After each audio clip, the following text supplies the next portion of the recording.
Dear student, कैसे हैं आप सब। श्री करणी एकेडमी के इस डिजिटल प्लेटफॉर्म पे मैं पूजा आप सभी का वेलकम करती हूँ। तो स्टूडेंट्स, आज हम शुरुआत करेंगे अपनी उन्हीं परियोजनाओं को जहाँ हमने पीछे वाले वीडियो में कंप्लीट कर लिया था। उससे आगे देखेंगे कि कौन कौन सी ऐसी परियोजनाएं हैं जिन्हें हमें और पढ़ना है। राजस्थान सरकार के संदर्भ में राजस्थान गवर्नमेंट की ऐसी कौन कौन सी बहुउद्देशीय परियोजनाएं हैं जिन्हें आज हम पढ़ेंगे विस्तार से। लेकिन उससे पहले हम क्या करेंगे, एक फटाफट क्विक रिवीजन लेंगे अपनी पहले वाली वीडियो की, ताकि कंटिन्यूटी बनी रहे वीडियो में और समझने में क्या हो, आसानी हो। तो पहले वाली वीडियो में हमने भारत सरकार की कुछ मुख्य परियोजनाएं देखी थी, जिसमें से भांकड़ा नांगल परियोजना देखी थी सबसे पहले। फिर कौन सी देखी थी, एक हमने देखी थी जो भांकड़ा दामोदर घाटी परियोजना देखी थी उसके बाद में, और हीराकुंड डैम प्रोजेक्ट जो हमने तीसरी बहुउद्देशीय परियोजना भारत सरकार की देखी थी। तो एक बार फटाफट उनका रिवीजन कर लेते हैं और फिर चलते हैं हम आज अपने राजस्थान की बहुउद्देशीय परियोजनाओं की ओर। तो देखिए, भांकड़ा नांगल परियोजना स्टार्ट हुई थी 1948 में। 1963 तक ये बनी, मतलब खत्म हुआ इसका निर्माण। सतलज नदी पे बनी हुई है। हिमाचल प्रदेश कौन सा राज्य है जहाँ ये परियोजना है, हिमाचल प्रदेश में, ठीक है। फिर हमने देखा कि ये संयुक्त परियोजना किस किस की है, पंजाब गवर्नमेंट की, हरियाणा की और राजस्थान सरकार की, भांकड़ा नांगल परियोजना, ठीक है। फिर देखा कि इसमें मुख्य बांध कौन कौन से बने हैं। तो पहला तो भांकड़ा नांगल डैम हिमाचल प्रदेश के बिलासपुर में बना हुआ है। आपको मैंने पहले वाले वीडियो में इसकी लंबाई और जो ऊंचाई थी वो लाइन कटवा दी थी, क्योंकि इसकी लेंथ जो है बढ़ा दी गई है और हाइट भी। तो इसकी देखिए ऊंचाई और लंबाई जो अब है 520 मीटर, तो ये लंबा है डैम, भांकड़ा डैम, और 226 मीटर क्या है, ऊंचा है। और इसीलिए भांकड़ा डैम कंक्रीट और सीमेंट से निर्मित विश्व का सबसे ऊंचा बांध है, ठीक है। और नागल बांध कहाँ है, नागल बांध भांकड़ा बांध से 13 किलोमीटर नीचे की ओर बना हुआ है, ताकि भांकड़ा बांध का जो एक्स्ट्रा वाटर है उसको नागल बांध में स्टोर किया जा सके, इसलिए। तो भांकड़ा नांगल परियोजना पे दो मुख्य बांध बने हुए हैं, भांकड़ा डैम हिमाचल में और नागल डैम, ठीक है। फिर इसकी क्या विशेषताएं हैं या उद्देश्य है इस परियोजना की, तो वो हमने देखा था कि इसको सिंचाई के लिए, फिर इससे विद्युत उत्पन्न करने के लिए, पेयजल की आपूर्ति के लिए, पीने की पानी की सप्लाई के लिए इसको बनाया गया है। फिर इसकी एक और विशेषता देखी, ये मैंने अभी अभी आपको बताया कि ये सबसे बड़ा बांध है सीमेंट और कंक्रीट से बना हुआ, भांकड़ा बांध, ठीक है। तो जब भांकड़ा बांध के बारे में अब कुछ भी आ जाए, चाहे वो 1 नंबर का क्वेश्चन हो या चाहे 3 मार्क्स का क्वेश्चन हो, इससे बाहर आपका नहीं जाएगा। या तो आपको नदी पूछा जा सकता है, राज्य पूछा जा सकता है, ये कंबाइन किस किस की थी तो ये राज्य पूछे जा सकते हैं, मेनली डैम कौन कौन से बने हैं ये पूछा जा सकता है, या इसकी जो इसका उद्देश्य क्या है, या ये कौन विश्व का सबसे बड़ा बांध किस आधार पे है, तो कंक्रीट और सीमेंट के बेस पे ये सबसे बड़ा बांध है। तो आपको भी इसी फॉर्मेट में इसको याद करना है, अपनी जो भी कॉपी में ये टेबल बना लेनी है, क्योंकि इतना सब कुछ जब हम बुक से पढ़ते हैं तो हमें ये नहीं समझ आता कि यहाँ इंपॉर्टेंट कौन सा है और किसको स्किप कर दें, छोड़ किसको दें, क्योंकि सब लगता है इंपॉर्टेंट है। तो इसलिए मैंने आपको इसको टेबल के फॉर्म में दे दिया कि आप भांकड़ा नांगल परियोजना को अगर याद करें तो इन जो ये 6 पॉइंट्स हैं मुख्य इस डैम के, कौन कौन से हैं उन्हीं को आपको याद करना है। नदी कौन सी है, राज्य कौन सा है, और बांध और इसके क्या क्या मोटिव है, इसके उद्देश्य क्या है। तो ये आपका भांकड़ा नांगल डैम। उसके बाद दूसरा पड़ा था दामोदर नदी घाटी परियोजना। ये स्वतंत्र भारत की, इसका इम्पोर्टेंट था ना कि ये स्वतंत्र भारत की जो थी वो फर्स्ट परियोजना थी, ठीक है, पहली परियोजना थी जो 1948 में स्टार्ट हुई। नदी कौन सी है, दामोदर नदी है ये, इस पे ये परियोजना बनी हुई है। स्टेट कौन सा है, किस राज्य में है, तो आपको बताया था पश्चिमी बंगाल में, छोटा नागपुर के प्लेट्यू से होते हुए झारखंड, बिहार और पश्चिमी बंगाल में हुगली नदी से ये दामोदर नदी मिल जाती है। तो वहाँ पे पश्चिमी बंगाल में इस परियोजना को बनाया गया है। संयुक्त परियोजना की बात करें तो पश्चिमी बंगाल और झारखंड की क्या है, ये एक संयुक्त परियोजना है, ये कंबाइंड जो प्रोजेक्ट है। फिर इसके मुख्य बांध देखिए, मैतान बांध, तिलैया बांध, ये कौन सी नदी पे है, बराकर नदी पे। और मैंने आपको बताया था कि बराकर, बोकारो, ये सब क्या है, दामोदर की क्या है, सहायक नदियां हैं जो इसमें आके क्या मिल जाती है, मर्ज हो जाती है। तो बराकर नदी पे कौन सा डैम है, तिलैया बांध, मैथान बांध। बोकारो बांध कौन से, बोकारो नदी पे। बोकारो बांध कौन सी रिवर पे है, बोकारो नदी पे। ये क्या है, दामोदर की एक सहायक नदी है। फिर देखा अगर और बरमो बांध, ये किस नदी पे है, तो ये दामोदर नदी पे है। तो इसके मुख्य बांध कौन से हुए, तिलैया बांध, बोकारो बांध, अगर बांध। आपको 2-3 बांध ऐसे याद रख लेने हैं ताकि अगर दामोदर नदी परियोजना के बारे में एग्जाम में पूछ ले कि इस पे संक्षिप्त टिप्पणी कीजिए, इसके बारे में बताइए, तो आप बता सकते हैं कि दामोदर नदी पे पश्चिमी बंगाल में वेस्ट बंगाल और झारखंड की संयुक्त परियोजना है और ये जो बांध है इस पे बने हुए हैं। अब इसके मुख्य उद्देश्य क्या है, स्वतंत्र भारत की पहली परियोजना, मैंने आपको यहाँ बता दिया। फिर क्या बोल रहा है कि अमेरिका की टेनेसी घाटी परियोजना के अनुरूप, जो अमेरिका में टेनिस नदी पे जो बनाई गई परियोजना है उसी के अनुरूप दामोदर घाटी निगम कॉर्पोरेशन लिमिटेड की स्थापना की गई थी और फिर इस परियोजना को बनाया गया था। ये पश्चिमी बंगाल व झारखंड के नदी घाटी का आर्थिक विकास करने के लिए बताया था, इकोनॉमिक डेवलपमेंट, रोजगार देने के लिए, उन लोगों का जीवन स्तर अच्छा करने के लिए इस नदी परियोजना का विकास किया गया। और दामोदर नदी को क्या कहा जाता है, तो पश्चिमी बंगाल का शोक कहा जाता है, दुख का कारण। क्यों, क्योंकि ये यहाँ पे बाढ़ और अपरदन और मार्ग परिवर्तन के लिए ये नदी क्या है, कुख्यात है। मतलब इसको लोग कुख्यात होता है जो मतलब प्रसिद्ध नहीं होती है। तो इसलिए बाढ़ को रोकने के लिए, अपरदन को रोकने के लिए और इस इलाके में जो पश्चिमी बंगाल झारखंड का इलाका है, यहाँ का आर्थिक विकास करने के लिए दामोदर घाटी परियोजना को बनाया गया। फिर हमने देखा था हमारी तीसरी परियोजना हीराकुंड डैम प्रोजेक्ट, हीराकुंड परियोजना। नदी देखी थी महानदी, राज्य कौन सा है, उड़ीसा में। और एक मुख्य बात या विशेषता मैंने आपको इस बांध के बारे में क्या बताया था कि जो ये हीराकुंड डैम है, हीराकुंड प्रोजेक्ट है, ये विश्व का क्या है, सबसे लंबा बांध है। और इसकी कितनी लंबाई है, तो आप कहेंगे कि मैम 4801 मीटर लंबा ये बांध बना हुआ है। किस नदी पे, महानदी पे। कहाँ पे, उड़ीसा में, ठीक है। और हीराकुंड बांध के अलावा कौन से मुख्य बांध है, तो तीकरपाड़ा बांध है और नराज बांध है, ठीक है। ये जो 4.8 किलोमीटर है, ये इसी को किलोमीटर में लिखा गया है, 4.8 किलोमीटर, ठीक है। और दूसरा बांध है तीकरपाड़ा और नराज बांध, ये छोटे बांध हैं, याद रहे तो अच्छा है, नहीं तो आपको हीराकुंड परियोजना का एक बांध याद रखना है ज़रूर, और वो क्या है, हीराकुंड बांध, ठीक है। विश्व का सबसे जो लंबा बांध है। विश्व का सबसे ऊंचा बांध कौन सा है, तो बोलेंगे भाखड़ा बांध। विश्व का सबसे लंबा बांध कौन सा है, तो बोलेंगे हीराकुंड डैम, ठीक है। इसको 2 चरणों में विकसित किया गया। इस परियोजना को पहले एक चरण चलाया गया और फिर उसमें ये बांध बनाया गया, फिर वापस अगले चरण में इस पे कुछ विद्युत ग्रह बनाए गए। मतलब जो यहाँ से विद्युत उत्पन्न होती है, इसको स्टोरेज करने के लिए सेकंड चरण में इसमें कुछ विद्युत ग्रहों का निर्माण किया गया। तो आपको याद रखना है 2 चरणों में इसको विकसित किया गया था।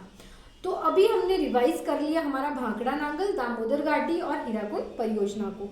तो इस तरह से आप भी याद करेंगे, एक टेबल बना लेंगे तो रिवीजन के लिए क्या हो जाएगा, आसान हो जाएगा, ठीक है। देखिए आप 10th के स्टूडेंट्स हैं, मेहनत आपको करनी ही पड़ेगी, क्योंकि मेहनत नहीं करेंगे तो अच्छे रिजल्ट की उम्मीद भी नहीं कर सकते।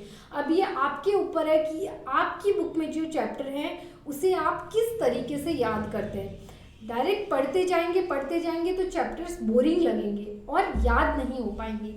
तो कुछ ऐसे आइडियाज़, कुछ क्रिएटिविटी लानी है अपनी लर्निंग में, कुछ इस तरीके से याद करना है कि आपको याद भी आसानी से रहे।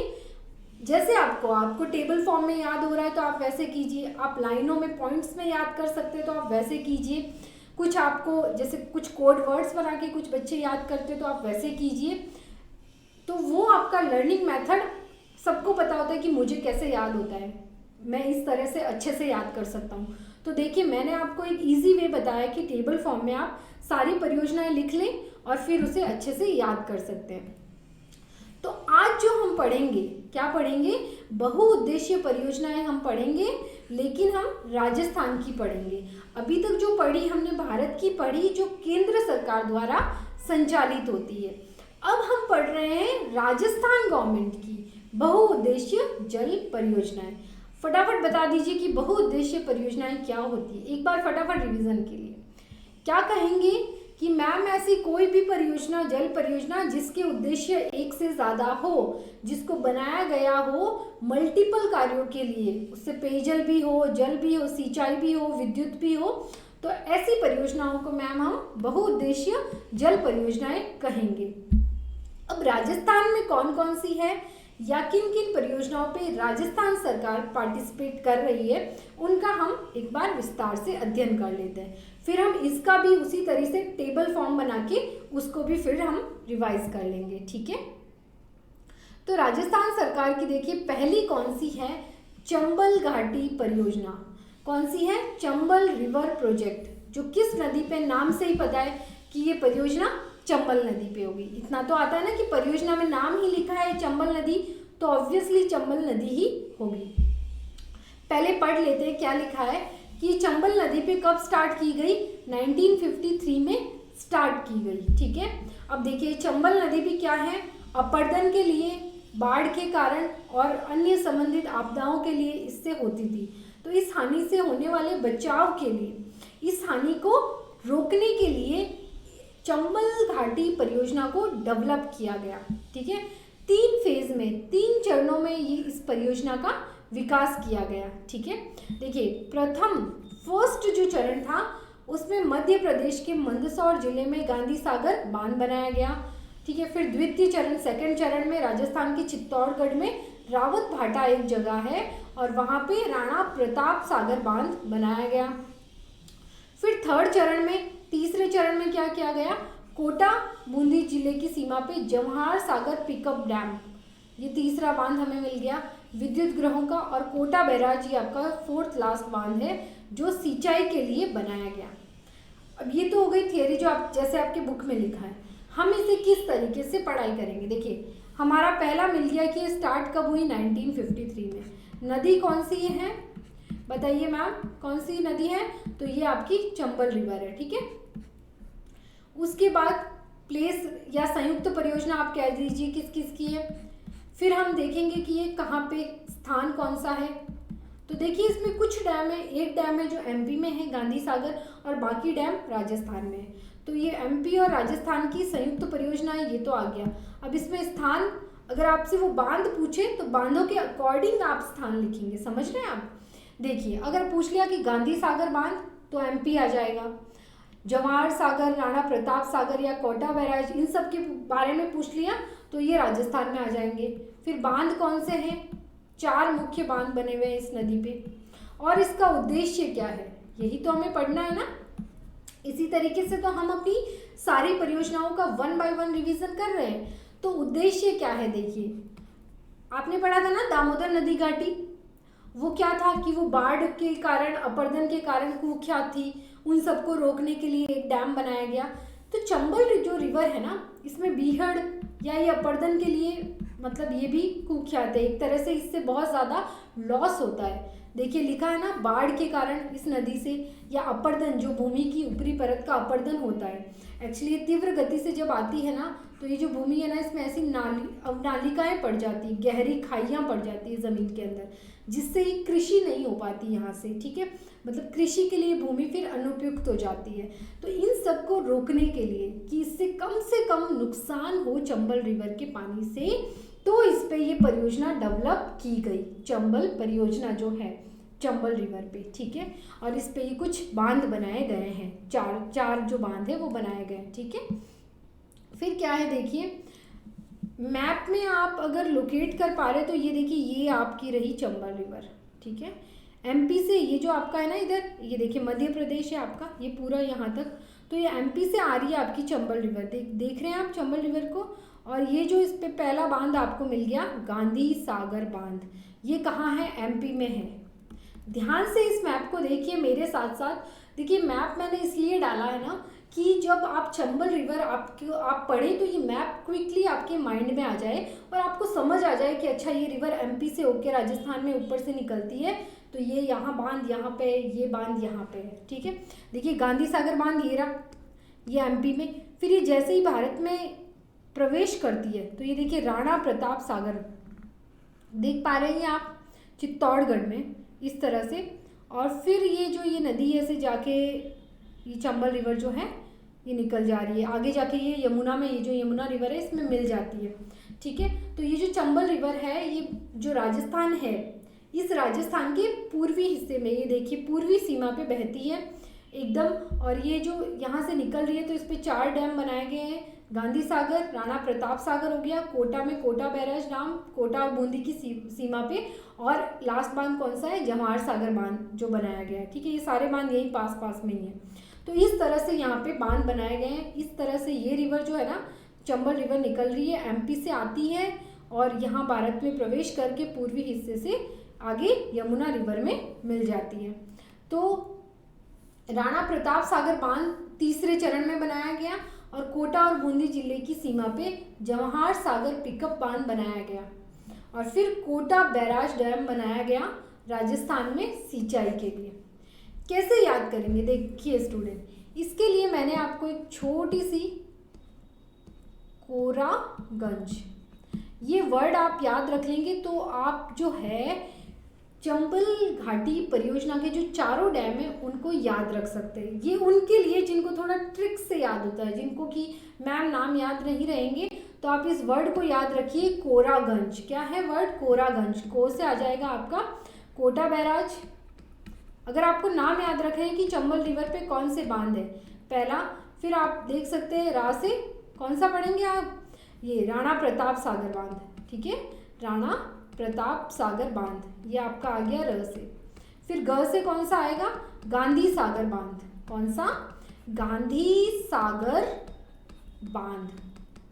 और फिर लास्ट ज से जवाहर सागर बांध। ठीक है, तो ये चंबल नदी पे बनने वाले चारों बांध के आपको नाम याद हो सकते हैं। कोरागंज अगर आप इस वर्ड को याद रखें तो कोटा बैराज, राणा प्रताप सागर, गांधी सागर और जवाहर सागर, जिसमें से कोटा बैराज राजस्थान में है, राणा प्रताप सागर बांध भी राजस्थान में है और जवाहर सागर बांध भी क्या है? राजस्थान में है। सिर्फ जो गांधी सागर बांध है ये कहाँ है? एमपी में है। ध्यान रखना। देखिए स्टूडेंट, एग्जामिनर कैसे भी क्वेश्चन बना सकता है। वो बोलेगा चंबल नदी पे बने हुए उस बांध का नाम बताइए जो एमपी में स्थित है, जो मध्य प्रदेश में। तो फिर नाम तो आते हैं स्टूडेंट्स को चारों, बट उसे यही नहीं पता कि एमपी में कौन सा है, तो आपका गलत हो सकता है। और 3 मार्क्स है इस चैप्टर के, ये हमने पहले ही देख लिया, तो 1 नंबर का क्वेश्चन बन सकता है। तो आपको ये ज़रूर याद रखना है कि गांधी सागर बांध है वो मध्य प्रदेश में है और जो बाकी बांध है कोटा बैराज, राणा प्रताप सागर और जवाहर सागर बांध, ये जो है ये राजस्थान में स्थित है। अगर चारों बांध पूछे तो भी, और कौन सा एमपी में है या कौन से अन्य राजस्थान में है, तो ये भी आपको क्या करना है? याद करना है। ठीक है, अब देखिए, अच्छा अगली आ गई, एक बार इसको वापस क्विकली देख लेते हैं कि क्या पढ़ा हमने। चंबल नदी घाटी परियोजना चंबल रिवर पे है, जो एमपी और राजस्थान की क्या संयुक्त परियोजना है। ठीक है, चंबल नदी मध्य प्रदेश से आके राजस्थान के जो दक्षिणी हिस्सा है उसकी पूर्वी सीमा के साथ साथ मैप में देखा हमने आगे यमुना नदी में मिल जाती है। इस पे जो 4 बांध मुख्यतः बनाए गए हैं, यही इस परियोजना का इम्पोर्टेंट क्वेश्चन भी बनता है। और 4 बांध कौन से हैं? क्विकली आना चाहिए माइंड में, मैम कोरागंज। अरे ये क्या है? कोई सुनेगा तो बोलेगा ये क्या है, पर आपको पता होगा कि ये क्या है। कोटा बैराज, राणा प्रताप सागर, गांधी सागर और जवाहर सागर क्या बांध, कौन सी नदी पे? चंबल नदी घाटी परियोजना पे या चंबल नदी पे ये बांध बने हुए हैं। ठीक है, उद्देश्य देखिए, बाढ़ के कारण जो भूमि का अपरदन हो रहा है उसके कारण, ठीक है, और इससे जो अन्य आपदाएं हो रही है उसके कारण इस नदी को विकसित किया गया। उद्देश्य आप खुद से लिख सकते हैं, मैं आपको बता रही हूँ। अगर आपको बहुउद्देशीय परियोजनाओं के नाम याद हैं स्टूडेंट्स, तो आप किसी भी परियोजना का उद्देश्य लिख सकते हैं, आपका गलत नहीं होगा, क्योंकि बहुउद्देशीय परियोजनाओं के मल्टीपर्पज़ प्रोजेक्ट होते हैं, ये उनके बहुत सारे पर्पज़ होते हैं, तो आप लिखेंगे तो गलत नहीं होगा। लेकिन जैसे कुछ विशेष, चंबल हो गई, दामोदर हो गई, इन नदियों को क्या बाढ़ अपरदन के लिए या ये इन सब कारणों से इनका विकास किया गया, तो ये आप अलग से मेंशन कर सकते हैं। अब गांधी सागर बांध एमपी में है, बाकी 3 राजस्थान में ही, ध्यान रखना। मध्य प्रदेश और राजस्थान की क्या है, ये संयुक्त परियोजना है। और इसमें एक मुख्य बात याद रखनी कि कोटा बैराज डैम से सिर्फ और सिर्फ सिंचाई होती है, ठीक है, इससे कोई और कार्य नहीं होता। कोटा बैराज डैम से सिर्फ और सिर्फ इसको सिंचाई के लिए ही यूज़ किया जाता है। तो आपकी चंबल नदी घाटी परियोजना को हमने देखा विस्तार से, ये आपको मैप से भी मैंने बता दिया, ये चंबल रिवर आ रही है, इस तरह से यहाँ बांध बने गए हैं, गांधी सागर, प्रताप सागर, जवाहर सागर और कोटा बैराज डैम, फिर ये चंबल रिवर आगे मिल जाती है। ये देखिए, ये राजस्थान का मैप है और ये राजस्थान का जो ये पूर्वी हिस्सा है, दक्षिण, आप कह सकते हैं दक्षिण पूर्वी हिस्सा, ठीक है। तो यहाँ ये परियोजना विकसित हुई है। फिर आपको मैंने एक छोटा सा ट्रिक कह लीजिए या वर्ड बता दिया, कोरागंज, जिससे आप चारों बांधों के नाम याद रख सकते हैं। पर कंफ्यूज नहीं होना है, एक बांध एमपी में है और बाकी तीनों कहाँ हैं, राजस्थान में है। तो चलिए अब अपनी नेक्स्ट परियोजना की ओर, और हमारी नेक्स्ट परियोजना है इंदिरा गांधी नहर परियोजना, जिसे पहले किस नाम से जाना जाता था, राजस्थान नहर के नाम से जाना जाता था। बाद में इसका नाम चेंज करके क्या कर दिया गया, इंदिरा गांधी नहर परियोजना, ठीक है। तो आपको किसी भी नाम से क्वेश्चन पूछे, कंफ्यूज नहीं होना है, वही राजस्थान नहर, वही इंदिरा गांधी नहर है, ठीक है। राजस्थान में थार मरुस्थल में पेयजल की आपूर्ति के लिए, व्यर्थ भूमि के उपयोग के लिए और अंतर्राष्ट्रीय सीमा पे आबादी बसाने के उद्देश्य से सतलज व रावी के संगम पर हरिके बैराज नामक जो जगह है, यहाँ से एक नहर निकाली गई और यही नहर क्या है, इंदिरा गांधी नहर, ठीक है। और यह नहर भारत ही नहीं, एशिया की, इंपॉर्टेंट पॉइंट आ गया हमारे लिए, एशिया की सबसे बड़ी मानव निर्मित नहर कौन सी है, आपको आते ही माइंड में आना चाहिए इंदिरा गांधी नहर, ठीक है। एशिया की सबसे बड़ी मानव निर्मित नहर कौन सी है, इंदिरा गांधी नहर।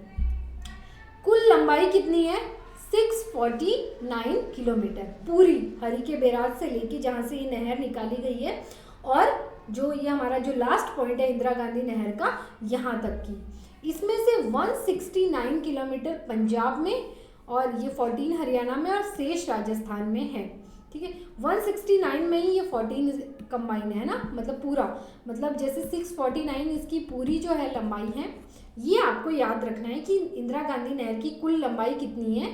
1 मार्क्स का क्वेश्चन यहाँ से आपसे पूछा जा सकता है, तो आप कहेंगे 649 किलोमीटर।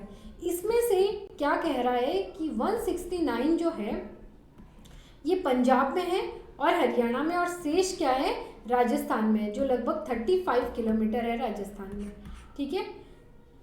और क्या बोल रहा है, मतलब ये फीडर है, जो मुख्य नहर, जो राजस्थान फीडर है, ये उसकी लंबाई है। अब आप आगे देखेंगे कि राजस्थान फीडर और मुख्य नहर क्या होती है। इस नहर के द्वारा राजस्थान के 9 जिलों, 29 कस्बों और इतने गाँवों को पेयजल की आपूर्ति होती है, ठीक है।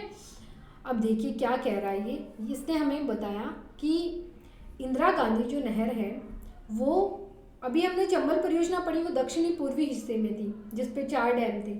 अब इंदिरा गांधी जो परियोजना है ना, वो जो राजस्थान है ना, उसके पश्चिमी हिस्से में, देखिए वापस हम मैप में देखते हैं एक बार, ठीक है। ये रहा राजस्थान का मैप, ये बोल रहा है ये रहा पंजाब, ठीक है। और यहाँ से सतलज और जो आपकी रावी नदी निकल रही है, तो यहाँ ऊपर कहीं हरिके बैराज नामक जगह है, और वहाँ से इस नहर को क्या हुआ, वहाँ से इस नहर को ऐसे इस तरह से निकाला गया है। ये जो पश्चिमी राजस्थान का पार्ट है, यहाँ पे देखिए ये पार्ट क्या है, यहाँ पे वर्षा बहुत कम होती है, 50 सेंटीमीटर से भी कम वर्षा होती है। तो यहाँ पे क्या पीने के जल की क्या होती है, मतलब प्रॉब्लम होती है, इतना नहीं मिल पाता। फिर सिंचाई के लिए भी जल नहीं मिल पाता, क्योंकि जब बारिश ही नहीं होगी तो किसान जो है वो कृषि कैसे करेगा। फिर आप देख पा रहे हैं तीसरा रीज़न हमें क्या बता रहा है कि जो अंतर्राष्ट्रीय सीमा है ना, ये भारत की जो पाकिस्तान से लग रही है, राजस्थान की, यहाँ पे लोग ही नहीं है, आबादी ही नहीं है। क्यों? क्योंकि यहाँ पे पानी की समस्या है। तो यहाँ पे आबादी को बसाने के लिए यहाँ आसपास के इलाकों में पेयजल आपूर्ति, सिंचाई होगी तो लोग अपने आप बसेंगे। तो इन सब कारणों के कारण इस जो है ये जो राजस्थान नहर है या इंदिरा गांधी नहर है, इसका विकास किया गया। ये रीज़न है, ये कारण है कि इस नहर को क्यों बनाया गया। आबादी बसाने के लिए, अंतर्राष्ट्रीय सीमा पे पेयजल आपूर्ति के लिए, सिंचाई के लिए, ठीक है, और इस सूखे क्षेत्र में पानी की समस्या को दूर करने के लिए इस नहर का विकास किया गया। ठीक है, तो आपको पता चला कि चंबल यहाँ थी। अब जो हम पढ़ रहे राजस्थान नहर, वो भारत का जो ये राजस्थान का जो पश्चिमी क्षेत्र है, हम उसकी बात कर रहे हैं। तो आपके माइंड में ये रहना चाहिए कि हम इस क्षेत्र की बात कर रहे हैं। ठीक है, देखिए आगे हमने पढ़ा कि एशिया की सबसे जो बड़ी मानव निर्मित, जिसको ह्यूमन ने बनाया है, वो नहर कौन सी है? इंदिरा गांधी नहर है। ये इसकी कुल लंबाई है 649 किलोमीटर। इस नहर को 2 चरणों में पूरा किया गया। पहला चरण जो है वो है राजस्थान फीडर, ठीक है, और दूसरा जो चरण है वो है मुख्य नहर। राजस्थान फीडर जो आरंभिक स्तर, और वो कौन सा है? हरिके बैराज डैम, जहाँ से इसे निकाला गया है। मती सावली तक, मती सावली कहाँ पे? आपके हनुमानगढ़ में, जो राजस्थान का हनुमानगढ़ है वहाँ तक। तथा जो मुख्य नहर है, जो मेन, जो दूसरे चरण में विकसित की गई है, वो इससे आगे, यहाँ से लेके मती सावली से लेके मोहनगढ़ के अंतिम बिंदु तक का भाग है। ये स्टार्टिंग में थी, अब इसका जो लास्ट पॉइंट है बढ़ा दिया गया है। ठीक है, अब जो है इसका लास्ट पॉइंट बढ़ा दिया गया है। अब देखिए क्या बोल रहा है, क्रमशः, मतलब जो राजस्थान फीडर है ना, इसकी लंबाई 204 किलोमीटर है, और ये हमें क्या कह रहा है कि, और 445 किलोमीटर कौन सी है? जो ये मुख्य नहर है आपकी, इसकी कितनी है? 445 किलोमीटर क्या है? इसकी लंबाई है। ठीक है, इस नहर के द्वारा सिंचित क्षेत्र का विकास करने के लिए बहुत सारी शाखाएं और लिफ्ट नहरें, टोटल शाखाएं कितनी है? 9, और लिफ्ट नहरें अभी 7 है, और प्रस्तावित है जिसे और लिफ्ट नहरें। देखिए स्टूडेंट, आपको एक इम्पॉर्टेंट पॉइंट बताती हूँ कि लिफ्ट नहरें क्या होती है। लिफ्ट नहरें क्या होती है ना, कि जैसे ये नदी है, जो नहर निकाली गई है, तो राजस्थान का जो ये वाला हिस्सा है ना, जो इस तरह से जो ये राजस्थान का ये पार्ट है, ये उभरा हुआ है। आप समझ रहे हैं कि जो ये हिस्सा है, ये नीचे है मतलब, और इधर से क्या है, ये भूमि उभरी हुई है इधर से। तो जब इस नहर को निकाला गया तो इन क्षेत्रों में नहरें, जो इस लिफ्ट नहरें निकाली गई सिंचाई के लिए, जोधपुर हो गया, इधर के जो क्षेत्र हो गए, तो ये जब हिस्सा यहाँ नीचे था तो यहाँ से क्या हुआ, लिफ्ट किया गया, पानी को ऊंचा किया गया, और पानी को इस तरफ बहाने के लिए यहाँ कुछ नहरें बनाएगी ऊंचाई पे लेके। तो इन्हें क्या कहा जाता है? लिफ्ट नहरें, मतलब लिफ्ट करके पानी को इस तरफ, जो राजस्थान का जो ये पश्चिम है इधर, और पूर्व की तरफ जो नहरें बनाई गई पानी को ऊपर उठा के, तो उन्हें लिफ्ट नहरें कहा गया। शाखाएं मतलब अलग अलग कितनी शाखाओं में इस जो मुख्य नहर है, इससे आगे शाखाओं में पानी की आपूर्ति के लिए इसे बांटा गया।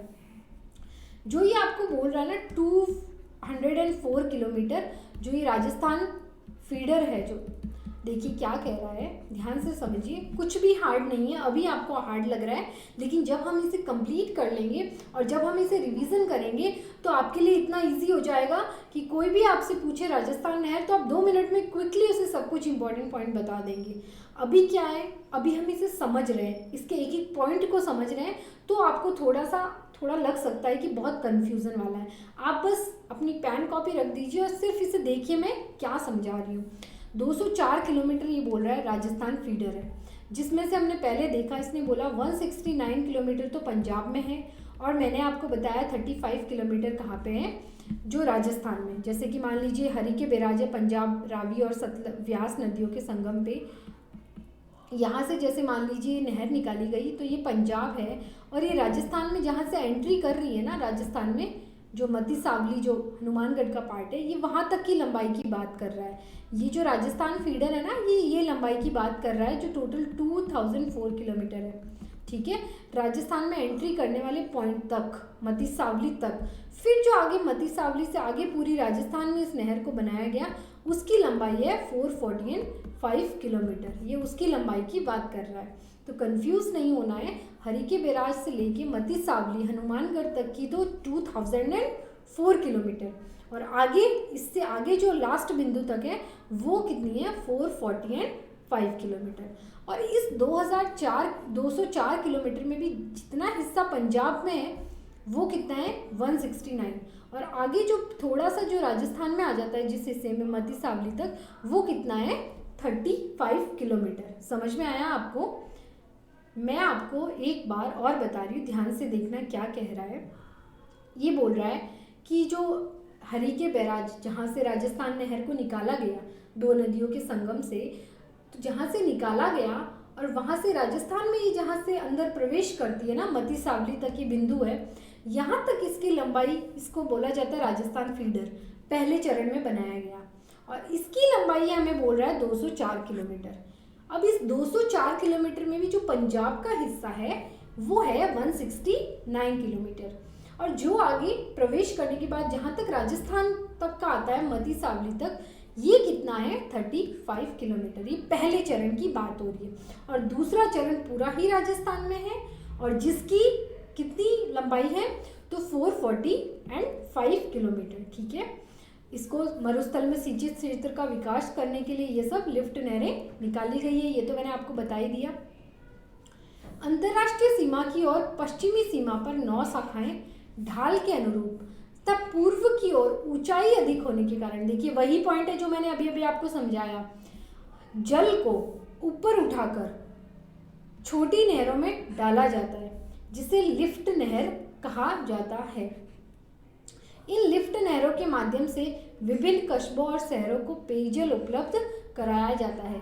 लिफ्ट नहरों की कुल संख्या कितनी है, 7, और ये जो इतनी करोड़ भूमि, ये कोई याद रखना नहीं है। अब इस परियोजना को देखिए बाड़मेर के गडरा रोड तक बढ़ा दिया गया है। मैंने आपको बताया ना, अब इसका लास्ट पॉइंट बढ़ा दिया गया। देखिए क्या कह रहा है, अंतर्राष्ट्रीय सीमा, ये जो थी ना अंतर्राष्ट्रीय सीमा राजस्थान की, जो मैंने आपको पॉइंट आउट की थी मैप में, इस सीमा के पश्चिमी सीमा पर, ये रही इसकी पश्चिमी सीमा, इस तरह यहाँ पे 9 शाखाएं ढाल के अनुरूप, इस तरफ क्या है, ढाल है, तो ये ढाल के अनुरूप 9 शाखाएं, तथा पूर्व की ओर ऊंचाई अधिक होने के कारण, ये तो पश्चिमी सीमा हो गई और ये हो गई पूर्व, तो ये बोल रहा है पूर्व की ओर ऊंचाई अधिक होने के कारण, मतलब इस पश्चिम से पूर्व की ओर थोड़ा भाग है वो ऊपर उठा हुआ है। ठीक है, तो अधिक होने के कारण क्या हुआ, अब जैसे ही बनाएंगे अगर डायरेक्ट शाखाएं, तो वो यहाँ पे ढाल अधिक है तो पानी तो अपने आप ही इधर चला जाएगा ना वापस, तो कुछ लिफ्ट ऊंची उठा के लहरें इस तरफ पानी की आपूर्ति के लिए, देखिए जल को ऊपर उठा छोटी नहरों में डाला जाता है, जिसे लिफ्ट नहर कहा जाता है। समझ में आ रहा है? मैं आपको वापस बता रही हूँ स्टूडेंट, देखिए मैप में ही समझाती हूँ मैं आपको, ये क्या कह रहा है आपको अच्छे से समझ आएगा। हमारा जो वो मैप था राजस्थान का, देखिए ये रहा।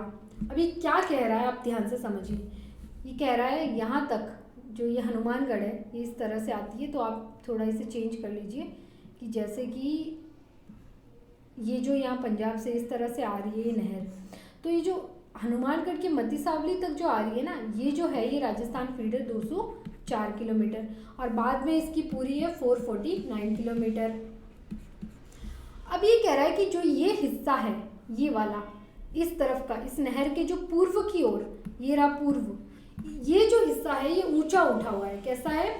ऊंचा उठा हुआ, मतलब ये इधर का जो हिस्सा है पूर्व का ये उठा हुआ है, तो अगर इधर डायरेक्ट नहरें बना देंगे तो पानी किधर, वापस पाकिस्तान की ओर चला जाएगा। इसलिए क्या किया गया, लिफ्ट किया गया, पानी को उठा के, इधर से उठा के पानी को, ये यहाँ क्या था, यहाँ पे कंपैरिजन से इधर कंपैरिजन करें तो यहाँ पे भूमि नीचे थी, तो यहाँ से पानी को लिफ्ट करके इस तरफ ऐसे पानी की आपूर्ति की गई, और इस तरफ कितनी टोटल 9 शाखाएं बनाई गई है। ठीक है, और इस तरफ क्या बनाई गई है, लिफ्ट नहरें। कौन सी नहरें? लिफ्ट नहरें। ठीक है, तो ये आपको बोल रहा है। और ये जो 449 किलोमीटर, अब इसका लास्ट पॉइंट कौन सा बना दिया गया, बाड़मेर के गडरा तक, ठीक है, गडरा तक इसका क्या अंतिम पॉइंट है। पहले जैसलमेर तक था, अब इसको थोड़ा और बढ़ा के बाड़मेर तक इंदिरा गांधी का जो आखिरी पॉइंट है वो गडरा तक कर दिया गया है। और ये 449 किलोमीटर, राजस्थान फीडर जो 204 किलोमीटर, ये आपको कुछ मुख्य बातें ये बता रहा है, ठीक है। क्योंकि वापस हम अपने अगले उसमें चलते हैं, यही था ना, हम यहीं तक, हाँ। अब समझ आया कि पूर्व की ओर ऊंचाई अधिक होने के कारण इस तरफ जल को ऊपर उठा के छोटी नहरों में डाला जाता है। इस तरफ से जल को ऊपर उठा के फिर इस तरफ पूर्व की ओर सिंचाई के लिए छोटी छोटी नहरों में डाला जाता है, जिसे क्या कहा जाता है, लिफ्ट नहर कहा जाता है, ठीक है। और इन लिफ्ट नहरों के माध्यम से आगे छोटे छोटे जो कस्बे और शहर आते हैं उनको क्या किया जाता है, पेयजल की आपूर्ति उपलब्ध कराई जाती है। और इन लिफ्ट नहरों की टोटल कितनी 7 है ये, और इन नहरों के माध्यम से इतनी करोड़ हेक्टेयर भूमि को सिंचाई के लिए, मतलब कृषि करने के लिए, और ये बाड़मेर के गडरा रोड तक बढ़ा दिया गया। तो ये आपकी क्या है, इंदिरा गांधी नहर परियोजना के बारे में इसमें बताया हुआ है, ठीक है। ये देखिए मैप, अब आप अच्छे से समझ रहे होंगे। ये रहा आपका पंजाब, ठीक है, ये रही सतलज नदी और ये रही व्यास नदी, ये इनका संगम हो रहा है यहाँ पे। तो ये जो हरिके बैराज है ना, यहाँ पे ये देखिए डैम बनाया गया है, और इस डैम से आगे देखिए ये जो नहर निकाली गई है ना, यही आपकी क्या है, इंदिरा गांधी नहर। और इसके जो पहले चरण को देखिए हमने पढ़ा, राजस्थान फीडर के नाम से जाना जाता है। ये कौन सा है, फर्स्ट चरण, ये पंजाब तक, और ये यहाँ तक, ये जो हनुमानगढ़ का जो ये मती सावली हेड है ना, मती सावली हेड, ये देख लीजिए, ये रहा यहाँ तक। और यहाँ तक राजस्थान फीडर की लंबाई है 204 किलोमीटर, ठीक है, मैं यही समझा रही थी आपको। और यहाँ से जो मती सावली हेड तक है, बाद में देखिए इस नहर को, ये देख रहे हैं, ये नहर जा रही है इंदिरा गांधी नहर, और ये नहर मोहनगढ़ इसका लास्ट बिंदु था पहले, जैसलमेर तक। अब आप सिर्फ मैप की ओर ध्यान दें, फिर लेकिन इसको आगे बढ़ा दिया गया गडरासर रोड तक बाड़मेर में, ठीक है। ये अब इसका क्या हो गया, अंतिम बिंदु हो गया इंदिरा गांधी नहर का। तो आपको ये पूछे कि इंदिरा गांधी नहर का अंतिम बिंदु कौन सा है, तो आप बोलेंगे गडरा रोड बाड़मेर तक। और ये जो आप शाखाएं देख रहे हैं, सूरतगढ़, अनूपगढ़, ये जो पुंगल, ये जो शाखाएं हैं ना, 9 शाखाएं अभी और बन रही है। तो ये 9 शाखाएं पूर्व पश्चिम की ओर है, पाकिस्तान की तरफ, ये दिख रहे हैं आप, ये पाकिस्तान की तरफ ये जो शाखाएं बनी हुई है, ठीक है। तो ये जो हिस्सा है ना, ये वाला, ये क्या है, इस हिस्से के कंपैरिजन में ये जो इधर वाला हिस्सा है, ये पूरा हिस्सा ये ऊंचा उठा हुआ है, क्या है, ऊंचा उठा हुआ। तो अगर यहाँ से कोई शाखा बनाई भी गई, नहर बनाई भी गई, तो पानी वापस इस तरफ चला जाएगा, पाकिस्तान की तरफ। इसलिए क्या किया गया, लिफ्ट नहर, इधर से पानी को उठाया गया ऊपर, और फिर इस तरफ ये देखिए लिफ्ट नहरें बनाई गई, आप देख पा रहे हैं, ये इस तरफ आगे छोटे छोटे कस्बों में पानी की आपूर्ति के लिए ये लिफ्ट नहरें, जयनारायण व्यास लिफ्ट नहर हो गई, या जो ये गुरु जम्बेश्वर, ये जो वीर तेजाजी, ये लिफ्ट नहरें ये पूर्वी क्षेत्र की ओर, ठीक है, पूर्वी ये जो एरिया है इसकी तरफ पेयजल आपूर्ति के लिए और सिंचाई के लिए लिफ्ट करके पानी को ये नहरें बनाई गई। और ये पूरी लंबाई कितनी है, 449 किलोमीटर। अब तो बढ़ गई क्योंकि अभी से आगे बढ़ा भी दिया गया है, ठीक है। तो ये है इसका अंतिम बिंदु, ये इसका starting point Harike barrage, Harike barrage का ये पहला चरण राजस्थान फीडर मती सावली हेड तक, ठीक है। और फिर मती सावली हेड तक आखिर में लास्ट में ये बाड़मेर में आपका राजस्थान नहर का ये जो आखिरी पॉइंट है गडरा रोड। कितना है ये लंबाई, 449, और ये लंबाई आपकी कितनी है, 204 किलोमीटर। कौन सी नदियों के संगम पे, सतलुज और व्यास नदी के संगम पे हरिके बैराज डैम बनाया गया, और इस डैम से इंदिरा गांधी नहर को निकाला गया। तो ये आपने देखा कि इंदिरा गांधी जो नहर परियोजना है उसके बारे में विस्तार से देखा कि कितनी शाखाएं हैं, क्या लिफ्ट नहरें क्या होती है, लंबाई क्या है, कितने इसके चरण हैं, पहले चरण की लंबाई, दूसरे चरण की लंबाई कितनी है, राजस्थान फीडर, मुख्य नहर, ये सब क्या है, और कौन सी नदियों के संगम पे इसे बनाया गया। और इससे पहले हमने देखा था चंबल रिवर के बारे में, जिसमें आपके 4 बांध बने हुए थे।